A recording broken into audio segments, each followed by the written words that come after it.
విశాఖ జిల్లా రవాణా శాఖలో చేపట్టిన ప్రక్షాళన మంచి ఫలితాలు ఇస్తుందనే చెప్పాలి. గతంలో ఇక్కడ పాగా వేసిన ఏజెంట్లకు నో ఎంట్రీ బోర్డు పెట్టేయడం విశేషం. ఫలితంగా ఇక్కడ దళారుల బెడద తగ్గిందని సర్వత్రా హర్షం వ్యక్తమవుతోంది.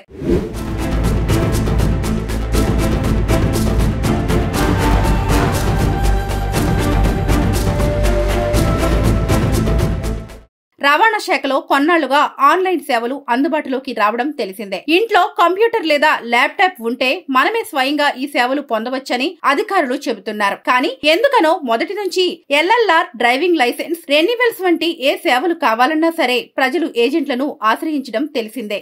దీంతో మాధవధారలోని రవాణా శాఖ కార్యాలయం పరిసరాల్లో ఏజెంట్ కార్యాలయాలు దరఖాస్తుదారులతో కిటకిటలాడుతుంటాయి. వీరు ప్రభుత్వ రుసుం కన్నా అధిక మొత్తాలను వసూలు చేయడం గమనార్హం.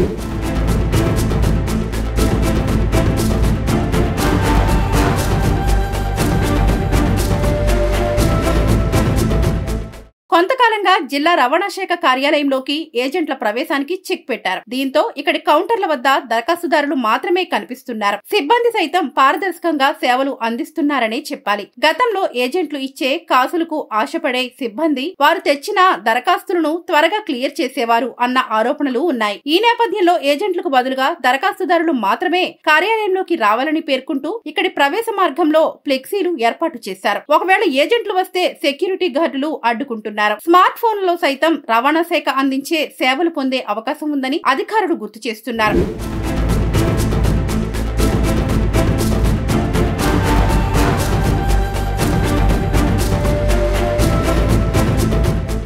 ఈ కార్యాలయంలో ప్రతిరోజు ఎల్ఎల్ఆర్ కోసం దరఖాస్తు చేసుకునే వారికి ఆన్లైన్ విధానంలో అధికారులు పరీక్ష నిర్వహిస్తారు. ఇక్కడ ప్రతిరోజు 85 మందికి డ్రైవింగ్ టెస్ట్ కోసం శిక్షణ తరగతులు నిర్వహిస్తున్నారు. తర్వాత ఆనందపురంలో గల డ్రైవింగ్ ట్రాక్ లో డ్రైవింగ్ పరీక్ష ఉంటుంది. అర్హత సాధించిన వారికి లెర్నర్ లైసెన్స్ జారీ చేస్తారు. తర్వాత డ్రైవింగ్ లైసెన్స్ ఇస్తారు. ఇక్కడ హెల్ప్ డెస్క్ ద్వారా సిబ్బంది ప్రజలకు అవసరమైన సమాచారం ఇస్తున్నారు. అలాగే ఆర్టీఓలు పలు ఫిర్యాదులను స్వయంగా పరిష్కారం చేస్తున్నారు. డ్రైవింగ్ స్కూల్స్ కి, ప్రైవేట్ ట్రావెల్స్, స్కూల్ బస్సులకు ఇక్కడే అనుమతులు తీసుకెళ్లాల్సి ఉంటుంది.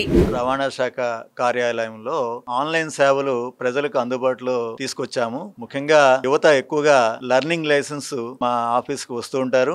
ఈ సేవకై లైసెన్స్ రిలేటెడ్ సేవలు లభ్యం అయ్యే వెబ్సైట్ ఏంటంటే saradi.parivahan.gov.in అనే వెబ్సైట్ యాప్ రూపంలో కూడా, మొబైల్ యాప్ లో కూడా లభ్యం అవుతున్నాయి సేవలు. ప్రతి పౌరుడు కూడా లెర్నింగ్ లైసెన్స్ కి అప్లై చేసే విధానం కూడా మేము ఎప్పటికప్పుడు చెప్తూ ఉన్నాము. ఎటువంటి ఇబ్బంది లేకుండా ట్రాన్స్పరెంట్ గా విశాఖపట్నం రూపా రవాణా కమిషనర్ కార్యాలయంలో హెల్ప్ డెస్క్ అనేది కూడా మేము ఏర్పాటు చేస్తున్నాం. కనుక ప్రజలందరూ పౌర సేవల గురించి ఎక్కువగా ఇతరుల మీద ఆధారపడకుండా, మధ్యవర్తుల మీద ఆధారపడకుండా వారి యొక్క ఇంటి నుండే ల్యాప్టాప్ ద్వారా గానీ, యాప్ ద్వారా గానీ ఈ యొక్క డ్రైవింగ్ లైసెన్స్ సేవలు పొందవచ్చు అని మేము విజ్ఞప్తి చేస్తున్నాం. అలానే డ్రైవింగ్ లైసెన్స్ రెన్యూల్ మరియు చేంజ్ ఆఫ్ అడ్రస్ కూడా ఇతర రాష్ట్రాల నుంచి ఇక్కడ ఉన్న విశాఖపట్నంలో అనేకమైన పబ్లిక్ అండర్టేకింగ్ కంపెనీస్ ఉన్నాయి. బ్యాంకులలో కూడా పనిచేసే ఉద్యోగులు ఉన్నారు. వారు కూడా ఎప్పుడూ కూడా ఈ యొక్క సర్వీస్ ను saradi.parivahan.gov.in అనే పోర్టల్లో లభ్యం అవుతుంది. కాబట్టి ఎటువంటి సంశయం ఉన్నా కూడా